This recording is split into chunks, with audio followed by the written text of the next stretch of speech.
Internet, c'était un genre de Far West. On nous disait que tout serait possible sur Internet. Tu peux avoir un numéro de téléphone d'un dentiste au Texas. C'est incroyable. Bah oui. On n'y va jamais au Texas. Mais, Mais on peut l'avoir.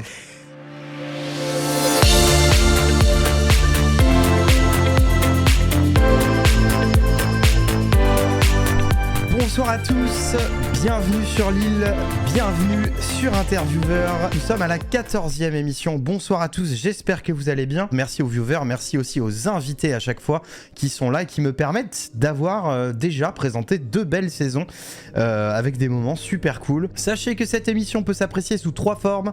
En direct avec vos questions sur Twitch, vous êtes là, c'est maintenant et je compte sur vous pour être pertinent, respectueux et au bon moment, et je me ferai un plaisir de poser les questions si ça arrive au bon moment, ainsi que ça sera vu aussi avec les modérateurs en best-of sur YouTube quelques temps après. Alors ça, vous serez au courant, mais n'hésitez pas à vous abonner à la chaîne YouTube pour avoir la notif, et elle sera également au même moment que sur YouTube en intégrale sur toutes les plateformes de podcast, donc que ça soit Spotify, Deezer et consorts. N'hésitez pas non plus à aller mettre la petite notif sur Paul Appman et vous aurez la version intégrale en podcast. N'hésitez pas à aller voir sur toutes les plateformes ce que fait Arkeotoy, que d'ailleurs je vois dans sa loge et je crois qu'il m'entend. Mais je te vois également, Paul. Comment vas-tu ? Ah bah ça va très bien. Écoute, dans ce cas-là, je vais te faire passer à l'écran tout de suite. Tout simplement, déjà, bonsoir.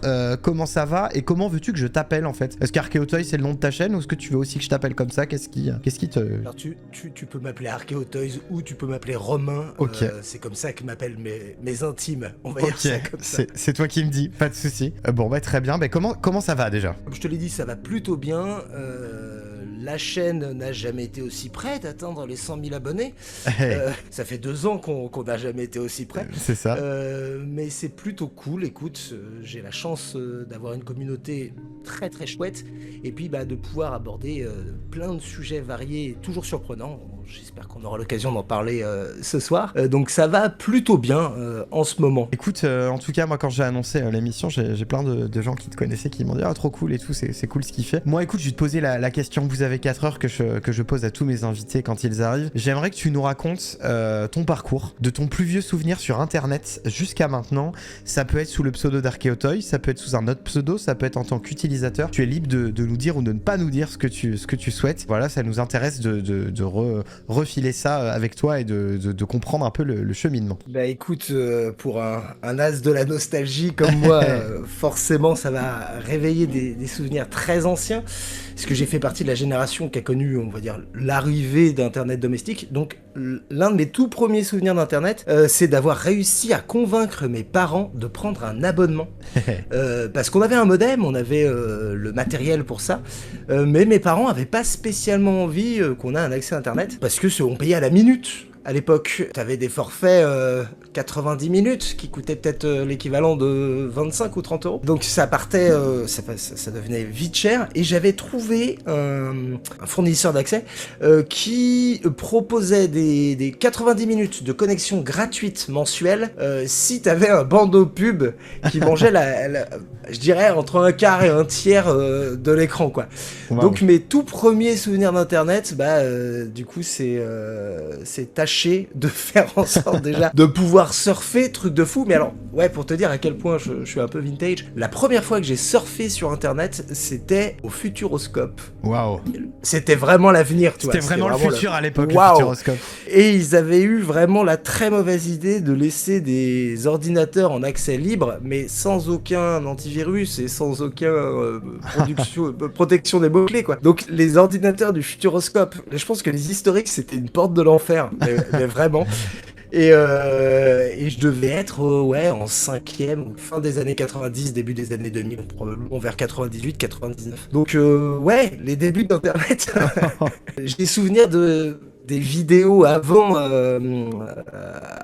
le streaming, quand on était obligé de les télécharger, wow.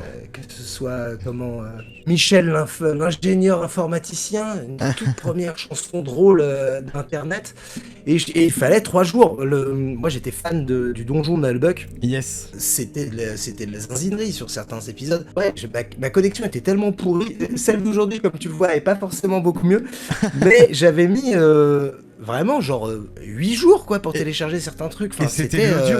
C'était de l'audio. Et c'était de l'audio. Et c'était de l'audio. Ouais. Bon, je pense que l'ordi était bien vérolé aussi et que probablement que je faisais tourner d'autres trucs à côté. Internet, c'était un genre de Far West. On nous disait que tout serait possible sur Internet. Tu peux avoir un numéro de téléphone d'un dentiste au Texas. C'est incroyable. Bah oui. On n'y va jamais au Texas, mais on peut l'avoir. Mais c'était vraiment le côté connecting people. J'ai connu les premiers forums et c'est probablement là qu'est né, on va dire, Archeo Toys. Parce que c'est vrai qu'au début, il n'y a pas tant de possibilités d'avoir des contenus audio et vidéo, si ce n'est en y passant des heures pour écouter un truc d'un quart d'heure. Donc du coup, moi je me suis inscrit très vite sur des forums au tout début des années 2000. Une grosse proportion à visiter des forums sur les jouets. Okay. C'est une passion qui date pas d'hier. Et notamment les Chevaliers du Zodiac. Je me souviens que j'allais sur un forum qui s'appelait La Passion Vintage, Corsair Forum Actif. .fr, tu vois, avec la bannière géante. Et c'est aussi là où je me suis forgé, on va dire, cette passion et pour les petites histoires, puisqu'il y avait tout ce qu'on pensait connaître sur ces objets à l'époque. On a été très surpris au fur et à mesure. Mais il y avait aussi des spécialistes qui nous donnaient les clés de compréhension de certains trucs. C'était un peu la préhistoire d'Archeo Toys. Okay. Et au final, c'est quand les forums ont fini par imploser au début des années 2010, avec l'arrivée de Facebook, que je me suis dit, mais c'est dommage. Je voulais vraiment un truc qui nous ressemble, en fait. Un truc à base de savoir, de nostalgie, mais aussi de partage, tu vois, un truc costaud. Ok, je comprends le surnom des enfants perdus, du coup, ça vient de là. Ouais, mais clairement, c'était un peu un coup de coude au syndrome de Peter Pan, quitte à ce qu'on se fasse traiter de nostalgique impossible de grandir, autant en rigoler. Et au final, il n'y a pas grand monde, qui ont vu la référence. Bon. Mais ça fait partie des mystères d'Archeo Toys. Ouais, okay. Bon, ok. Et donc, du coup, ça c'est. Donc, tu nous parles de l'époque forum, etc. À quel moment tu te dis, j'ouvre une chaîne YouTube et je me lance, je montre ma tête et je m'expose, on va dire, sur Internet C'est un truc que je dis rarement, mais on m'avait déjà vu dans des grosses vidéos, on va dire ça comme ça, sur Internet. En gros, j'étais comédien. Donc, je faisais déjà pas mal de trucs à gauche, à droite, que ce soit sur scène ou à l'écran. Et j'avais bossé notamment un petit peu avec Mathieu Sommet sur les derniers épisodes de Salut les Geeks. On peut me voir avec une perruque, notamment une perruque de présentateur télé. J'ai un bon souvenir de ça. Et puis, j'avais déjà lancé des petits projets vidéo, mais ça avait jamais vraiment pris, puis je m'en étais jamais donné les moyens, au sens où c'était des trucs pour tenter des concepts, c'était pas une passion, quoi. C'était pas le fruit de mes recherches personnelles sur un sujet qui peut être parfois 4-5 ans.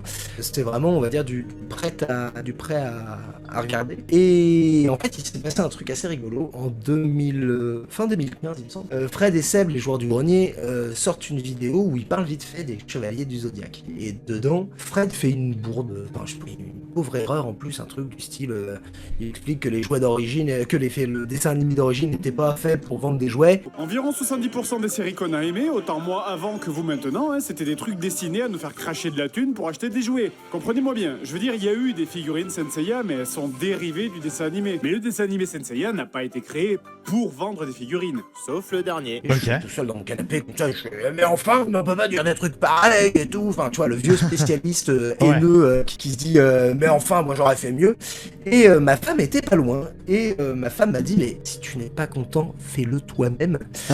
Et ça a été un espèce de déclic, on va dire. Et en fait, un peu par hasard, j'ai envoyé la vidéo à un vidéaste que j'adore, qui est David Mourier, qui est un peu le pape des geeks à mon sens. Qui était encore sur No Life à l'époque. Et Davy m'a immédiatement répondu en disant ok, c'est trop bien, je la partage, quoi. Et du coup, je me réveille le dimanche matin et ma femme me dit regarde la vidéo, t'as déjà 1000 abonnés. Ah oui. Et du coup, j'étais là un peu en mode ok, ça met une sacrée pression, quoi. Moi, c'était un truc un peu lancé en l'air. C'était la vidéo sur l'ours Gabi, donc les petits malins. Pour ceux qui ne le savent pas encore, la série Les Petits Malins, qui s'appelle maintenant Sylvanians, ces petits jouets dufteux en forme de petits animaux mignons, ont servi en France à vendre une espèce de peluche parlante pirate en forme d'ours. En gros, Gabi, n'apparaît pas dans le dessin animé Les Petits Malins, il apparaît que dans le générique, parce que le générique a été refait à l'arrache en France, dans des studios à Blois. Ok. Donc c'est, on va dire, un placement de produit bien sale dans une série pour tout petit, mais qui date de 87, quoi. Donc l'idée, c'était aussi, au tout début, de montrer aux gens que l'enfance, c'est pas si innocent que ce qu'on l'imagine, quoi. On se dit, forcément, les gens qui fabriquent des jouets ne peuvent qu'aimer les enfants. Oui. Donc il y avait ce côté-là, essayer de surprendre aussi mes proches, à qui je racontais tout le temps des histoires bizarres et que c'était pas illustré, il n'y avait pas d'archives. Du coup, ils comprenaient pas grand-chose, et c'est né comme ça. Alors, les débuts ont pas été forcément très faciles, puisque je savais pas encore écrire des vidéos, à passer un peu comme auteur de pièces ou ce genre de trucs, mais petit à petit, j'ai su me forger mon savoir-faire, et puis j'ai surtout été aidé par un auteur de BD que j'embrasse également. J'embrasse énormément de monde sur ton île, qui s'appelle Stéphane Lapuce, que les gens connaissent régulièrement pour ses putains de chats. Okay. Je ne sais pas si t'as déjà entendu parler. Je ne connais pas, mais le nom, j'aime bien déjà. De ces petites bandes dessinées sur un chat et son maître. C'est un peu l'inverse de Garfield. Le chat veut tuer son maître et déteste tous les humains. Comme tous les chats, je pense. Oui, mais du coup, c'est un peu plus réaliste. Il y a une dizaine de tomes. Maintenant, c'est des petites BD en format mini qui sont vraiment, vraiment très, très chouettes. Il scénarisait aussi, jusqu'à il n'y a pas très, très longtemps, les BD des Mignons. Donc, Stéphane est un vrai auteur, et c'est surtout un collectionneur de jouets encore plus fou que moi, je pense. On peut le voir sur la chaîne dans ma vidéo des 20 ou 25 000 abonnés, je crois, où on découvre un magasin de jouets abandonné, ou presque, en tout cas un magasin de jouets laissé en l'état depuis 1997. C'est une vidéo qui était complètement folle, tournée dans un coin un peu sinistré de la Belgique, et on a passé pas mal d'années à chasser les stocks perdus, on va appeler ça comme ça. Là, on a un peu arrêté parce que on va dire qu'on a atteint le quota de chasse, je pense, avec la vidéo des archives Hasbro. Je ne sais pas si tu l'as vu. J'ai vu je l'ai pas vu en entier, mais j'ai vu qu'elle existait. Il y a du beau. C'est probablement ma vidéo la plus extraordinaire, la plus folle aussi. Pour ceux qui n'en ont jamais entendu parler, on a été conviés un peu par hasard dans un dépôt de la marque Hasbro, qui est situé dans l'est de la France. Ils avaient repéré des vieux jouets dans un stock perdu au milieu de leurs pièces détachées. En gros, ils savaient pas trop ce que c'était, de quelle époque, ni ce que ça représentait. Et une fois arrivé sur place, on s'est rendu compte qu'il y avait plus d'une centaine de palettes de jouets qui dataient des années 60, fin des années 60 à début des années 2000, donc quasiment 35 ans d'histoire du jouet, avec plein de marques différentes, puisque le jeu des dominos a fait que plein de marques se sont rachetées les unes les autres au cours des années, et donc du coup il y avait aussi bien des figurines Star Wars de chez Kenner, ou ce dont on peut rêver, du MB, des Transformers, du Batman Animated, des petits poneys par mètre cube. Vraiment, il y avait tout ce dont on peut rêver en tant que collectionneur de jouets. Donc il a fallu enquêter aussi pour comprendre qu'est-ce que faisaient tous ces jouets-là, pourquoi ils avaient jamais été détruits, sachant que normalement, en fait, je vais vous spoiler la fin. On a retrouvé le premier directeur de l'usine, qui a 94 ans, qu'on embrasse également, on embrasse définitivement de plus en plus de monde. En gros, lui avait dit, on garde un exemplaire de chaque, ça nous fera un petit musée. Et en fait, les gens ont continué à faire ça jusqu'à 20 ans après son départ. Sans savoir pourquoi à la fin, quoi. Je pense qu'il y avait peut-être 2 ou 3 personnes dans le dépôt qui connaissaient l'existence de ce stock de jouets, parce qu'il y en a pour beaucoup d'argent pour les collectionneurs. Et nous, ce qu'on voulait vraiment, c'était éviter que ce soit dispersé. Alors même pour financer des projets cool, je sais pas, des écoles ou autres, ou des projets associatifs, parce que tout partirait aux États-Unis ou au Qatar, et que Hasbro, sans le dire très souvent, participe déjà à financer plus de 260 actions, je crois, en France tous les ans. Donc pour eux, il y avait pas de besoin autour de ça, donc on les a convaincus de faire intervenir un musée, le musée du jouet de Moirin en montagne, qui est un des rares musées nationaux entièrement dédiés aux jouets. Trop bien. Et la conservatrice nous a aidés dans ces fouilles, quoi. C'était vraiment des fouilles presque... Ouais, pour le coup, je méritais enfin le nom d'Archaeotoys au bout de 6 ou 7 ans, mais ça a été une expérience incroyable, assez dure à vivre humainement au final, parce que y avait une telle tentation, en fait, tu vois, c'était vraiment... Bien sûr. Quasiment une ivresse, vraiment. J'ai vu des gens tomber dans la folie du jouet, et que tous on avait pu rêver étant petit, était là à portée de main, en état neuf, avec en plus un petit autocollant des archives. Ça peut paraître pas grand chose, mais au final, dans le milieu du jouet mondial, on est le seul pays où le directeur a décidé de désobéir aux ordres d'Hasbro international. Je crois qu'à l'époque, il y avait 28 dépôts et il reste rien. Puis j'espère que j'aurai l'occasion d'y retourner un de ces quatre, puisqu'on a pu fouiller peut-être 10 ou 15% des cartons. Il y a encore beaucoup de choses qui attendent là-bas. Ça, pour toi, c'est un peu ce qui est la vidéo la plus représentative de ce que peut être une chaîne de collectionneurs de jouets, quoi. Enfin, je veux dire, l'occasion, elle est trop unique. On va dire que c'est le plus gros fantasme. En fait, si je l'avais pas vécu moi-même, j'aurais probablement pas cru en son existence. Ouais, ok. Et c'est ça aussi qui rend le truc un peu fou, c'est qu'il y a plein de fois où on était sur place et je me disais, mais il faut filmer tout, quoi. Faut vraiment qu'on garde des images de tout. Parce que les gens vont croire à une machination. Donc tu te lances en 2016, tu vis des aventures comme ça sur ta chaîne, et aujourd'hui on est donc 8 ans après, hein. Plus de 8 ans après. Comment on tient 8 ans comme ça sur un... Tu l'as dit toi-même, c'est à la fois un sujet sur lequel t'es très pointu et sur lequel tu fais des recherches et t'es passionné. En même temps, tu l'as dit, c'est très très niche. Comment on tient 8 ans sur une chaîne aussi spécialisée, et est-ce que tu prends toujours autant de plaisir à le faire du coup? En gros, il m'a fallu du temps pour me rendre compte que ça faisait 8 ans. Je pensais toujours que ça faisait que 5 ans. Tu sais, Ça s'arrête à les 5. chiffres que tu te répètes longtemps, tu vois. Bon, ça fait 5 ans. Donc 8 ans, on les a un peu loupés d'ailleurs. Je voulais les fêter, mais ça a été compliqué. Écoute, je sais que mon public a vieilli avec moi, puisque ça se voit au tout début, j'avais une commu qui avait entre 25 et 35 ans dans les analytics YouTube, et aujourd'hui il a majoritairement entre 35 et 45 ans. J'essaye quand même depuis au moins le Covid, en fait. Je pense que c'est dès le Covid où je me suis dit, quand j'ai atteint les 50 000 abonnés, j'en revenais pas, parce que jamais une chaîne de jouets non anglophone n'avait jamais atteint des scores pareils, sans faire des vlogs ou des unboxings. Et moi, ce que je voulais, c'était vraiment un petit côté de documentaire. Je pense que j'avais bien été aidé aussi par la mode un peu lancée par Toys That Made Us sur Netflix, une série de docus en 2 saisons qui avait été lancée en 2017, il me semble. Disons que les gens étaient... c'était un moment où les gens redécouvraient un peu la collection de jouets. Là, je sais que ma génération a d'autres problèmes, des problèmes de prostate. Entre autres.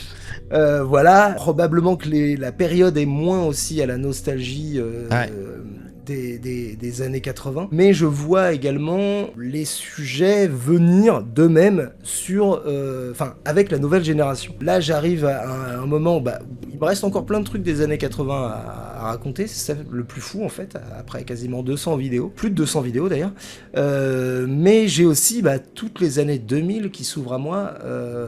Je pense que toi et ta commu, vous connaissez bien le joueur du grenier. Tout à fait. Ça a été la même chose pour Fred, en fait, ça vient assez naturellement parce que le temps passe et ce qui est vintage, on se disait, ce qu'à 20 ans dans les années 2000, aujourd'hui c'est les années 2000 quoi. Et il y a plein de sujets passionnants qu'on peut aborder à mon sens en plus d'une manière bien plus pointue que ce qu'on aurait fait il y a 10 ans, parce qu'on a l'expérience de l'étude des années 70, 80, 90. Donc là par exemple j'ai déjà en stock des scripts de prêt pour la jeune génération des années 2000 qui a grandi avec Code Lyoko et Totally Spies évidemment, les Bionicles.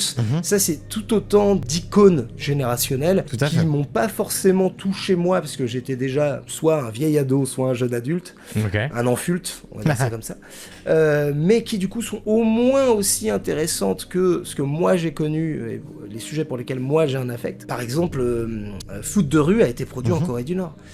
Et ça, je pense que personne l'a encore abordé. Moi, j'ai déjà abordé les dessins animés français produits en Corée du Nord. Oui. Je m'étais arrêté à une certaine date. Là, effectivement, on va pouvoir creuser, aller de plus en plus loin, peut-être même pouvoir contacter des anciens de la prod française, pour le coup. Mais c'est des choses que j'aurais pas osé faire en 2018, où on avait 10 000 abonnés et que je sortais...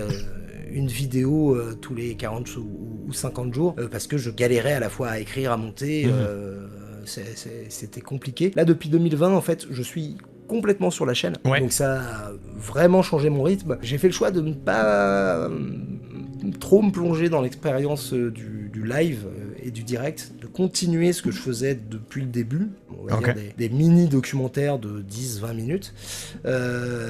Et puis, écoute, je suis monté jusqu'à 2 vidéos par semaine là, sur la saison précédente. C'était peut-être un peu trop pour moi. Aussi parce que la vie évolue et que depuis 1 an maintenant je suis papa. Félicitations. Et donc... Merci.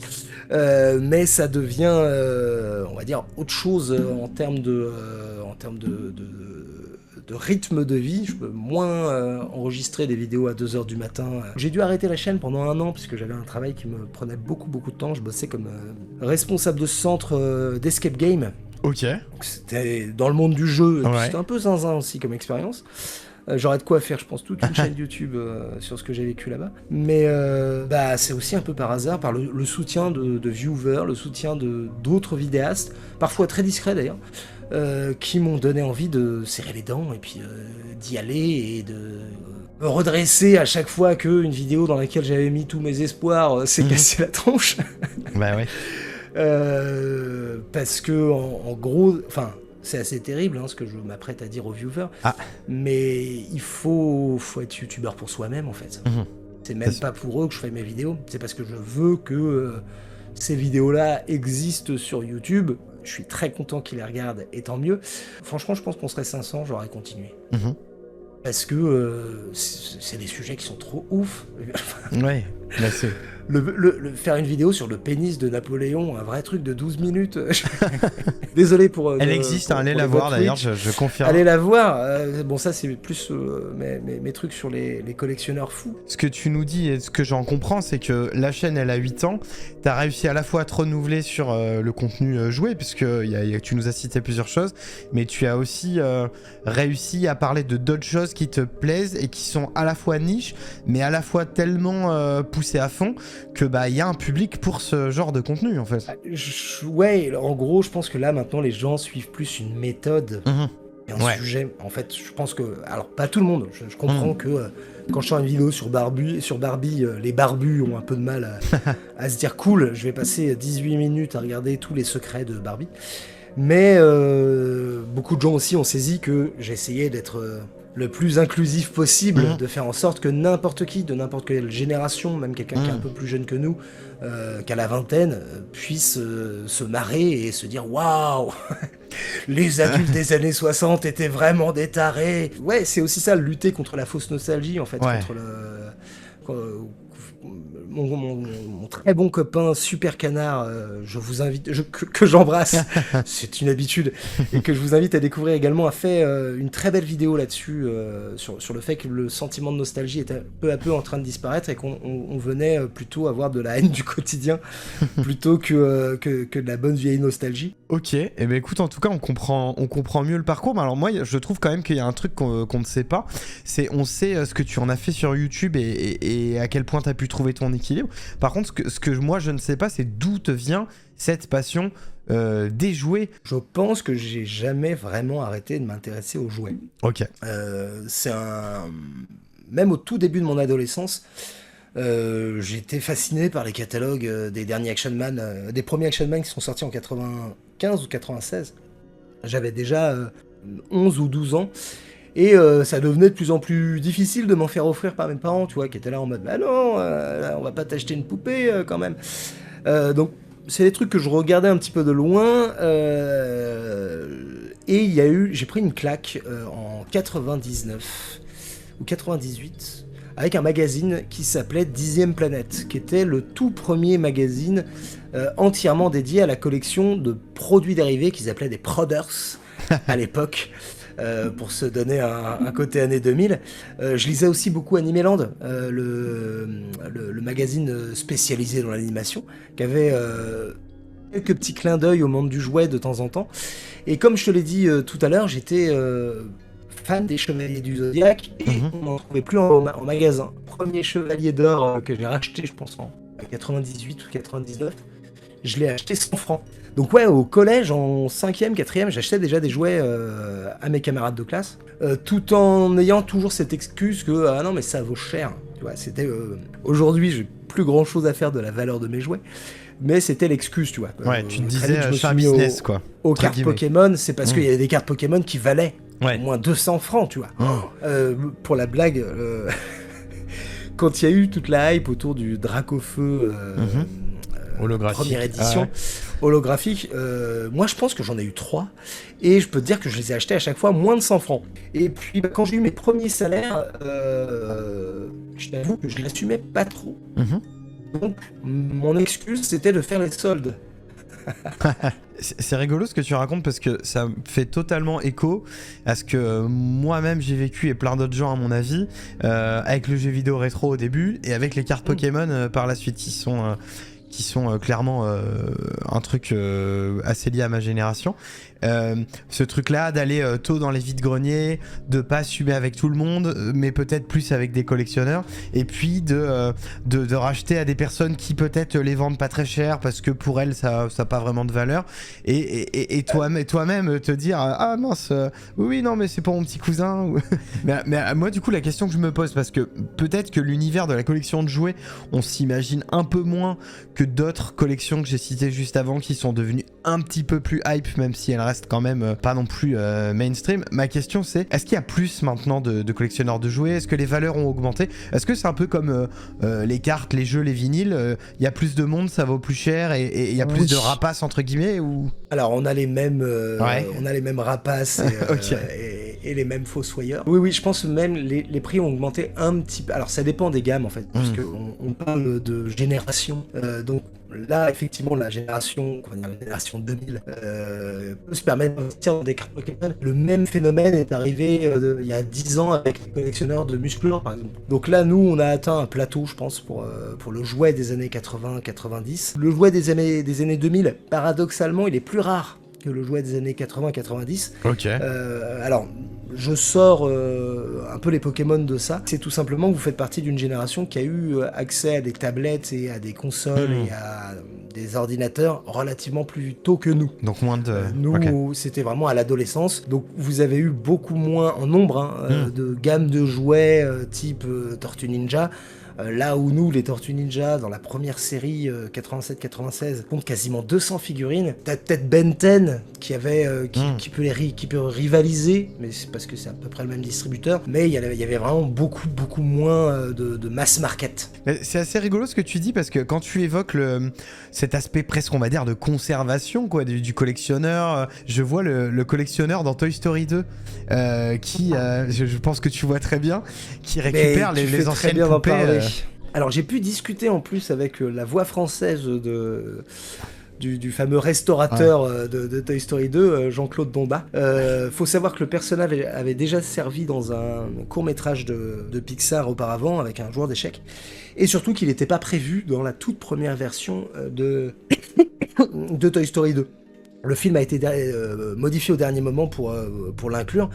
Alors effectivement, même si c'est un personnage un peu toonesque, on peut voir ça comme ça. En fait, c'est paradoxal parce que Toy Story 2 nous dit qu'un jouet doit être abîmé pour pouvoir continuer à vivre. Et ne doit surtout pas être enfermé dans un musée.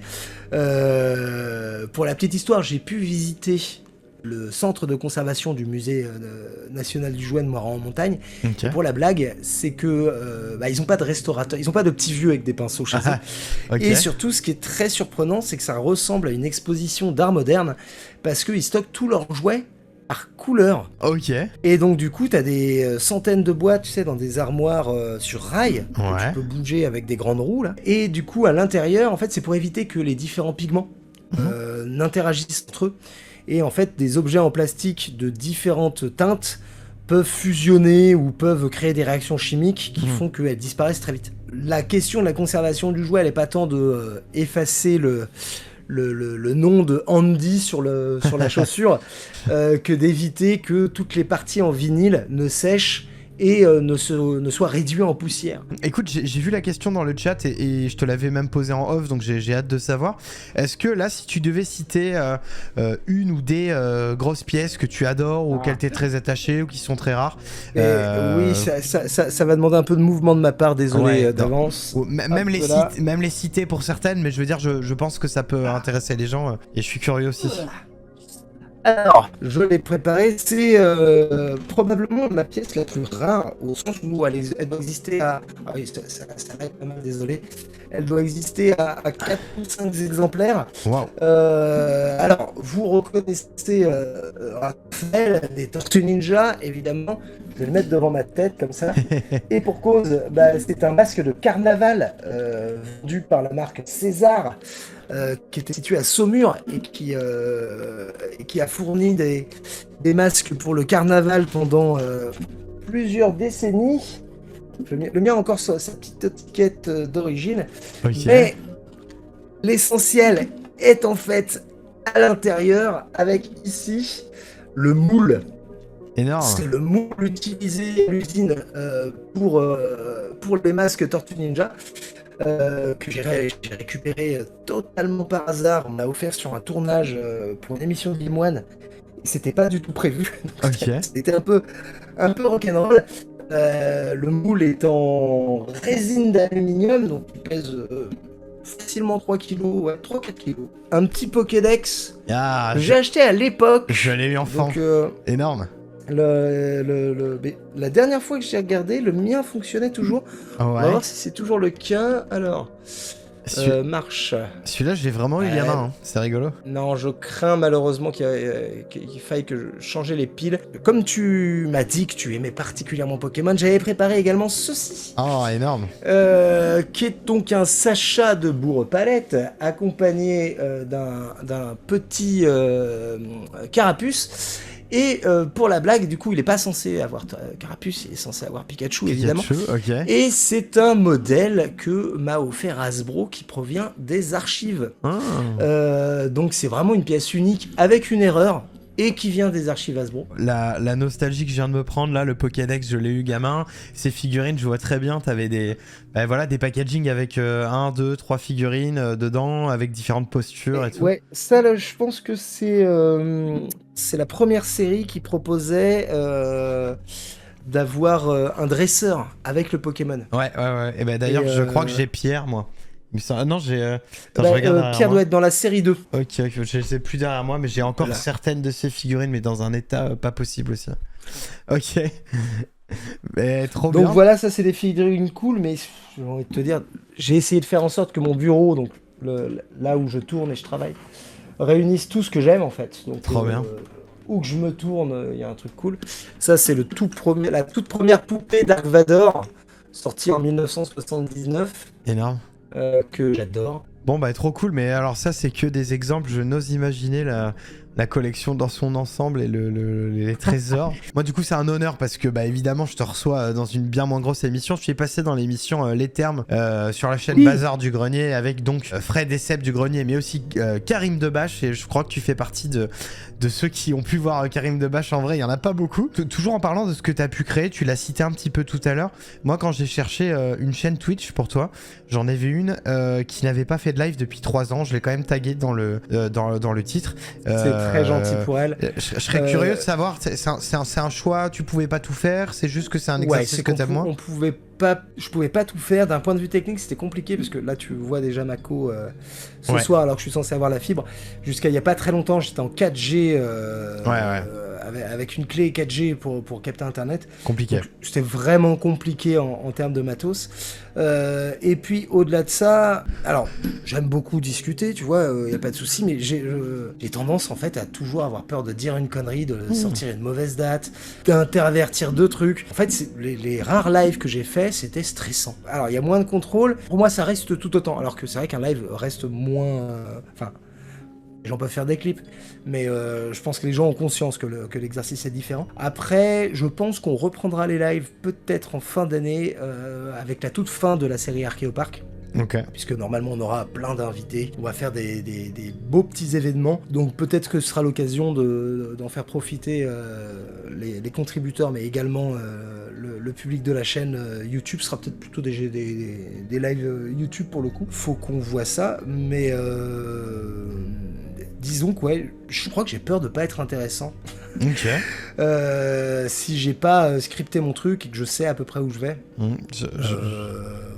Parce que, enfin, ce qui est passionnant avec Archeo Toys, c'est qu'il n'y a pas une seule fois où le sujet m'a mené là où je voulais aller. Okay. Tu vois, où je me dis, cool, allez, je vais prendre Petit Poney parce que la fin, elle sera comme ça. Non, ça marche jamais comme ça. Écoute, d'un point de vue purement perso, parce que là, c'est ce qu'on est en train de faire, je trouve que qu'en live, c'est très cool. Alors après, ça sera aux viewers d'en juger, mais moi, je n'ai aucun doute sur le fait que tu tiendrais des lives de plusieurs heures avec plein d'infos intéressantes. Ouais, alors c'est peut-être aussi que l'exercice me fait peur. Alors du coup, j'ai une autre petite question qui est connectée à ce qu'on est en train de dire. Aujourd'hui, tu as quelqu'un qui vient te voir ou qui te contacte et qui te dit voilà, je veux me lancer sur Internet.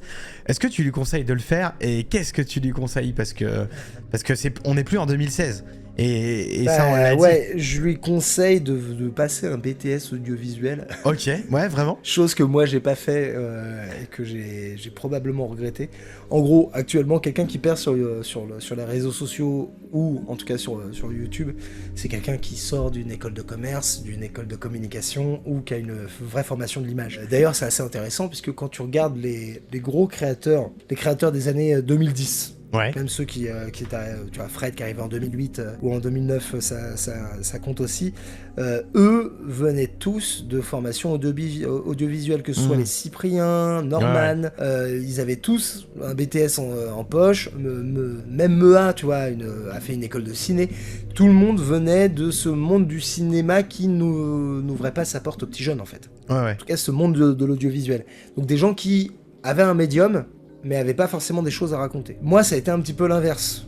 J'avais un sujet à raconter, j'avais une formation de médiateur culturel, et je savais pas manier une caméra. Donc il m'a fallu bien un an avant d'être vraiment à l'aise et de savoir exactement... Alors aujourd'hui, j'utilise un prompteur pour aller plus vite. Mais à l'époque, je sais pas, sur les 20 premières vidéos, j'apprenais tout par cœur. C'était horrible. Ah ouais, et je me revois avec l'écran, tu vois, sous le... Avec le Word, avec les... Ah oui, sous le et puis, vu que je connaissais quand même des grandes... Comme j'ai une formation de comédien, j'ai une mémoire qui tourne bien, donc j'avais pas souvent besoin de regarder l'écran, mais au montage, c'était horrible. Il me fait, des fois, le tournage d'une vidéo de 20 minutes, je mettais 1h30 de rush. Je comprends bien. C'était interminable. Là, j'ai fini par adopter des outils qui me permettent d'être plus réactif, d'être plus à l'aise aussi à l'image. Mais donc pour quelqu'un qui commencerait aujourd'hui, la seule manière de tenir sur YouTube, et pas de réussir sur YouTube, c'est de ne rien en attendre en fait. Oui. Ok. C'est de faire ces petits trucs pour soi et pour sa petite commu. De ne pas attendre de retour autre que ce qu'on envoie, en fait. On en a tous des jouets, tu vois. S'acheter un très joli vélo qu'on n'utilise jamais, peut-être... oui, non mais... C'est peut-être une forme de jouet. Et la collection aussi, en fait, on a tendance à ne pas comprendre ce que c'est une collection. En fait, une collection, c'est 3 objets qu'on n'utilise pas. Oui, c'est ça. Mais qu'on garde par affect ou par intérêt ou par... Tu gardes, par affect ou par intérêt, c'est très bien. En espérant que ça vaille plus cher ou tout simplement parce que ça te rappelle ta mamie. Il suffit d'avoir 3 objets du même type que tu n'utilises pas, et déjà, tu es Ça- un collectionneur de cet objet. Un collectionneur de voitures.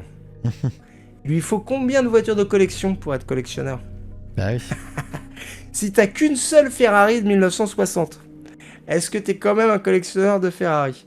Moi, je pense que oui. Bah, à mes yeux, oui. Ça coûte déjà très très cher.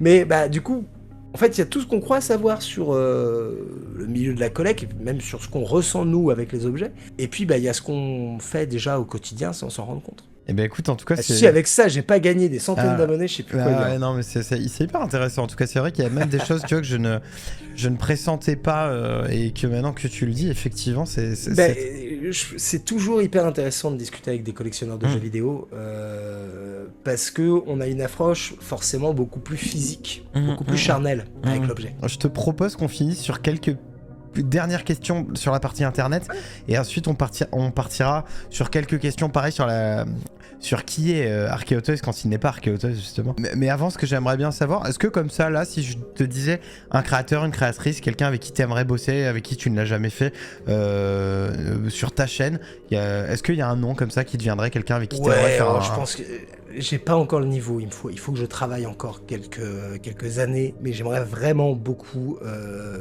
inviter Mea sur ma chaîne. Ok. C'est vraiment une créatrice que j'adore depuis très longtemps, elle le sait, je lui envoie régulièrement des messages en mode fanboy. Pour la petite histoire, les gens le savent pas, mais pour la vidéo sur les Tortues Ninja du Bazar du Grenier, c'est moi qui l'ai écrite, et c'est elle qui l'a corrigée, et ça m'a mis une pression de malade. Okay. C'est là où je me suis rendu compte du gouffre que j'avais encore à traverser avant d'atteindre son niveau. Donc ouais, si un jour, vraiment, pour un Archaeotoys, pour des Archaeoparks ça viendra peut-être plus vite, mais pour un Archaeotoys, vraiment une grosse vidéo de 45 minutes, là, bossé à fond pendant 1 an et demi, là ouais, ce serait Mea. Et puis bah sinon, je t'avoue que j'aimerais bien inviter des gros créateurs, mais genre type Amixem ou type Cyprien, pour parler tout simplement de leur enfance. Je sais que Cyprien collectionne les jouets, en tout cas il a une petite collection de ce que j'ai compris. Il y a pas mal d'artistes en fait qui sont collectionneurs de figurines. Je pense à Ken Kojandi par exemple, qui collectionne les Chevaliers du Zodiac. Ok. Ah oui, c'est vrai qu'il l'a dit dans son spectacle. Ouais, carrément. Ouais. Un très bon spectacle d'ailleurs. Sébastien Abdelhamid est un gros collectionneur aussi. Et un jour, peut-être, j'aimerais bien réussir à pondre un format un peu en mode talk show, un peu comme ce qu'on est en train de faire, mais peut-être plutôt en direct, où du coup, bah, le type parle du jouet qui lui manque tant de quand il était petit, et boum, on le sort, quoi. Il y a une question qui n'est pas une question piège, mais que j'aime bien poser, et que j'aime bien aussi ne pas trop l'expliquer, c'est-à-dire te laisser t'en faire ta propre interprétation. Est-ce que tu trouves que pour créer du contenu, pour vivre sur les réseaux, etc. Est-ce qu'il faut avoir l'esprit de compétition? Eh ben, je te dirais que c'est tout le contraire. Ok. En fait, les gens j'en connais plein qui ont l'esprit de compétition, ils sont en souffrance. Ok. Parce que, en fait, tu peux... Alors, ce serait bien si on pouvait avoir l'esprit de compétition, mais il faudrait qu'on ait des règles claires.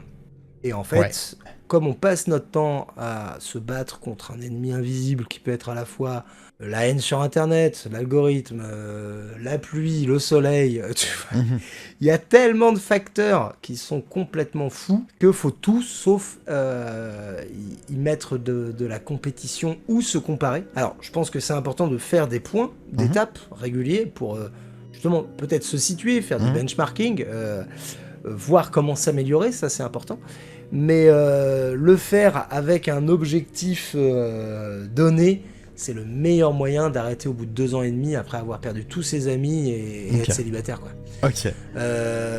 J'en ai vu plus d'un prendre feu. Pour te dire, à une époque, je faisais de la pub pour des petites chaînes à la fin de mes vidéos. Okay. Et j'ai arrêté parce que je me suis rendu compte que je les aidais pas sur le long terme, tu vois. Elles prenaient 500 abonnés sur le coup.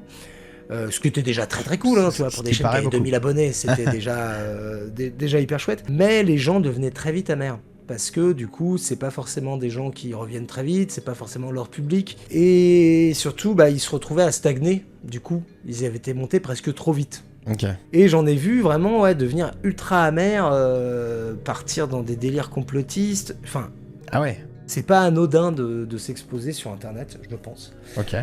On a été longtemps dans une espèce de petit monde des bisounours. Peut-être que le web était aussi plus simple d'accès à une époque, ou en tout cas pour les créateurs. On était des créateurs, on n'était pas des influenceurs aussi. Ça, c'est une grosse différence. C'est vrai. Faut se donner des objectifs, ça c'est sûr. Mais si tu les exposes et en fait s'ils deviennent centraux, c'est terminé. Parce que tu regardes plus que ça. Si je regardais que ma chaîne, actuellement, j'aurais arrêté YouTube. Enfin, si je ne focusais que sur ma chaîne. En tout cas, sur les chiffres purs.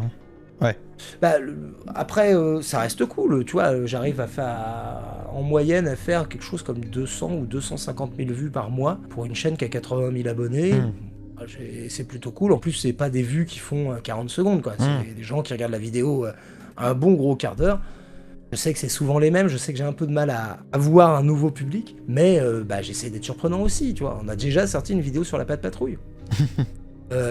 Histoire de pouvoir s'adresser aux parents, et puis mine de rien, dans 4-5 ans, quand les tout premiers enfants qui ont connu la Patte Patrouille auront 20 piges, c'est peut-être le genre de contenu qu'ils iront voir. Ok. Mais en fait, je le fais plus en mode il faut que ce format existe, et tant qu'il existe que par mois, plutôt que si je suis l'empereur, je suis le petit prince du jouet. C'est Libération qui m'avait appelé comme ça. J'ai quelques petites questions parce qu'en fait c'est peut-être un jour que les gens voient moins dans les vidéos puisque c'est pas le sujet de base. Moi, à commencer par, tu l'as dit, on habite à peu près le même coin, la même zone. Est-ce que c'est un endroit, est-ce que c'est une localisation à laquelle tu es attaché? Est-ce que ta région d'origine, ta ville ou ton agglo d'origine, c'est un truc qui est important pour toi par exemple? Alors ouais, Nantes a toujours été un coin important. J'y suis pas né, mais ma famille y est originaire depuis moult générations. On a pu remonter jusqu'au XIIIe siècle. Ah oui. Vraiment un coin qui m'est important, genre ma mamie vit toujours dans la même ferme où la famille s'est installée en 1750. Ah oui, d'accord. Donc, tu vois, on dit souvent Nantes, ville de voyage. J'ai rencontré plus Nantais que moi, c'est officiel. Je suis là que depuis 20 ans. Ah bah, tu coupes, normalement, il y a du beurre fondu salé qui coule. Non, c'est vraiment un coin important j'ai été formé en partie à l'université de Nantes. J'ai participé à quelques grandes aventures à Nantes aussi. J'ai fait partie de la toute première team des machines de Lille. Énorme. Je suis l'un des tout premiers pilotes d'éléphants. Ah ouais. Copilote d'éléphants qui ait jamais eu lieu. Et toutes les machines qui sont dans le carrousel des mondes marins, c'est moi qui les ai testées avant qu'elles soient installées. Si vous n'êtes pas nantais, allez voir des images sur internet. Bon, c'est connu maintenant, mais c'est incroyable. Un éléphant géant de 12 mètres de haut pour 25 mètres de long, entièrement en tulipier de Virginie. Et du coup, j'y ai servi 4 ans. Ensuite, j'ai été comédien pas mal de temps, notamment sur les grands boulevards, rue de Strasbourg. Les spectateurs de la compagnie du Café-Théâtre m'ont bien connu à une époque. Trop bien, mais écoute, voilà, j'aime bien aussi apprendre des trucs un peu sur mes invités dont ils parlent pas dans les vidéos. Un autre truc que j'aime bien savoir aussi, c'est est-ce que tu as des passions dont tu n'as jamais parlé sur internet mais que tu as dans la vie? On connaît celle des jouets. Est-ce qu'il y a des choses qui te passionnent ou qui t'intéressent beaucoup mais dont tu parles pas sur Archeo Toys? C'est une excellente question. Alors, il y a plein de... Oui, enfin, l'histoire en général, en fait. Ouais. C'est vrai que j'en ai parlé une fois sur la chaîne. J'ai une formation historique, j'ai longtemps travaillé dans des musées. Donc ouais, je suis un mordu de Moyen-Âge et de guerre de 100 ans. Okay. Si tu as des questions autour de la prise d'Orléans ou par Jeanne d'Arc et ses troupes, je suis incollable. Au-delà de l'histoire, j'aime les histoires. C'est vraiment une passion et en fait c'est ce que j'essaye de caler dans les scripts que j'arrive à placer sur d'autres chaînes pour le coup. Ok, donc l'histoire, s'il devait y avoir un autre sujet que les jouets, ce serait l'histoire. Oui, après l'histoire au sens large, tu vois, l'histoire ça peut être des assassinats historiques, comme ça peut être le premier homme sur la Lune, c'est vraiment très large. Autre question que j'aime bien poser, t'étais quel genre d'élève à l'école? Bah écoute, j'étais le fils de la maîtresse. Ok. Donc laisse-moi te dire que chez moi, je pouvais pas vraiment dire qu'il y avait pas de devoir ce soir, tu vois, mon agenda était connu. J'ai jamais été l'élève de ma mère, mais elle a toujours été dans la salle des profs à côté, quoi, donc... Ok. Disons que quand t'as un pied dedans, c'est un peu, c'est une scolarité un peu particulière. Tu vois l'envers du décor. Et c'est vrai que du coup, je pouvais peut-être pas me permettre autant de conneries que d'autres, parce que pour le coup, moi l'école elle continue à la maison, quoi. Bah oui, bien sûr. Donc plutôt un élève Ça pouvait être costaud. qui faisait attention à Ouais, son comportement, à ses notes. je faisais... Voilà, les notes, ça n'a peut-être pas toujours été le cas, mais... Donc ouais, moi, l'école, c'est terminé pas à 16h30, quoi. Ouais, ok, je vois. Eh ben écoute, je rebondis dans aussi toute cette partie enfance, ado, ou peut-être même adulte. Hein. Est-ce qu'il y a quelqu'un qui t'inspire dans la vie, alors au sens large? Est-ce qu'il y a un homme, une femme, une personne qui t'inspire dans ta vie, à laquelle tu te réfères, que tu as un peu comme... ou est-ce que au contraire, non, t'es pas du genre à idolâtrer, entre guillemets Je serais plutôt du genre à idolâtrer, mais plein de gens, en fait. En donner qu'un, ce serait dans des domaines, quoi. Oui, bah, Ok. en gros, j'aime... c'est aussi ça, quand tu essayes de t'intéresser rapidement à des domaines compliqués, Ouais. essaye d'aller voir ce qu'on te conseille, qui est souvent la personne la mieux armée pour démarrer. Après, disons que j'essaye, d'un point de vue en tout cas avec la chaîne, de rentrer dans un mouvement plus global qui était mené par Nota Bene. En fait, j'essaye d'être le Nota Bene du grenier du jouet, tu vois ce que je veux dire. Ouais, je vois. On a la chance tous les deux de vivre dans une ville connue pour sa culture. Ouais. Et son côté multiculturel également. Tout à fait. Mais en tout cas, on sait à quel point la culture c'est précieux, à quel point la culture unit les gens. C'est grâce à plein de petites mains comme les nôtres qu'on fait société. Et aujourd'hui, malheureusement, on a tous l'impression que les choses deviennent terribles, mais je suis sûr qu'il y a juste à défocuser l'objectif et à pointer autre chose pour qu'on se rende compte que bah non, en fait on a plein de points en commun avec des gens à qui on n'adresserait pas la parole. Au tout début de la chaîne, quand j'ai commencé à faire des conventions, je me suis rendu compte que j'avais beaucoup d'abonnés en situation de handicap. Ok. En tout cas plus que mes autres camarades. Bah pour le coup c'est une fierté en fait. Ça veut dire que j'ai réussi à convaincre des gens qui se sentaient vraiment seuls pour le coup, qui n'avaient probablement pas les mêmes armes que moi pour défendre leur truc. Et effectivement, quand je vois en convention des gens qui ont un syndrome autistique, qui ont des difficultés à s'exprimer, quel que soit le problème en fait. Ouais. C'est pas un problème, Bah oui. c'est une rencontre avant tout. Et bah j'espère que ce côté inclusif qu'on sent peut-être pas trop sur la chaîne, parce que en fait si je commençais à le pointer, c'est une magie qui disparaîtrait. Peut-être que j'ai tort, hein. Le chat peut... On sent la volonté sur tes réseaux en tout cas. Et bien écoute, moi je réincite énormément tous les gens qui verront ce contenu, donc soit en live maintenant, soit en différé, à aller voir tout ce que tu produis sur Archéotoy. Venez, on a des Pokémon. Voilà, vous avez des Pokémon, donc comment... je peux te donner une petite exclue si tu veux. Allez, let's go, avec grand plaisir. Alors, ce sera d'abord pour les contributeurs, mais dans une poignée de temps, maintenant sortira Archéopark 9. J'ai très peur de ce que tu vas dire. Consacré aux derniers zoos humains de France. Je l'ai vu venir. Ben oui, et puis comme ça fait, c'est pas très très loin de chez nous, donc effectivement, pour toi ça paraît probablement horrible. Pour moi, bah, je l'ai connu en fait. Il a fermé mon année de naissance, je crois, si je dis pas de bêtises. Ouais, voilà, en 94. Ouais. Mais pour le coup, tu vas voir, c'est vraiment une histoire folle parce qu'elle est moderne. Et pareil, j'ai mis beaucoup de temps, alors que ça aurait pu être rapide, c'est à côté de chez moi. J'ai mis beaucoup de temps parce que je voulais pouvoir avoir les témoignages de gens qui y avaient été. Ouais, ok. Pas uniquement des victimes, ou en tout cas des gens qui ont été exposés là-bas, mais aussi la perception des gens qui y sont allés en famille parce que c'était une attraction locale. Et j'ai pu récupérer des VHS uniques au monde de familles qui étaient allées, tu vois, le film de famille, quoi. J'ai à la fois très hâte et je suis horrifié d'avance, quoi. Ouais, bah il faut parce que c'est ce que j'appellerais la banalisation du mal en fait. On peut très rapidement devenir un monstre. Cette vidéo en est la preuve. Et c'est mon prochain très gros morceau, probablement le plus gros morceau à sortir là qui reste sur Archéopark. la vidéo, la dernière grosse vidéo polémique, il y en a déjà eu quelques-unes. Et puis ensuite, pour les 3 dernières vidéos d'Archéopark, on partira sur des choses probablement plus fun et un peu moins à base d'êtres humains dans des eaux. Tu dis 3 dernières parce que c'est un concept que tu veux avoir il y a un début alors et une fin. cette série-là en fait qui est l'idée de visiter des parcs d'attractions disparus en France. Je l'ai fait financer avec un Ulule il y a maintenant 4 ans et ça s'est avéré bien plus long que prévu. On a vraiment galéré bien comme il faut, notamment parce que la législation sur ce qu'on considère être de l'urbex a beaucoup changé. Avant le Covid, l'amende était d'à peu près 150 € et aujourd'hui elle est à peu près à 15 000. Aïe. Donc, laisse-moi dire que je n'ai pas les moyens. Et en plus, ils sont en train de mettre en place, là, en tout cas, il y a un projet de loi autour d'un délit spécifique pour tout ce qui est youtubeur qui appelle les gens à faire de l'urbex. Et sur lequel on rajouterait 7 000 € d'amende.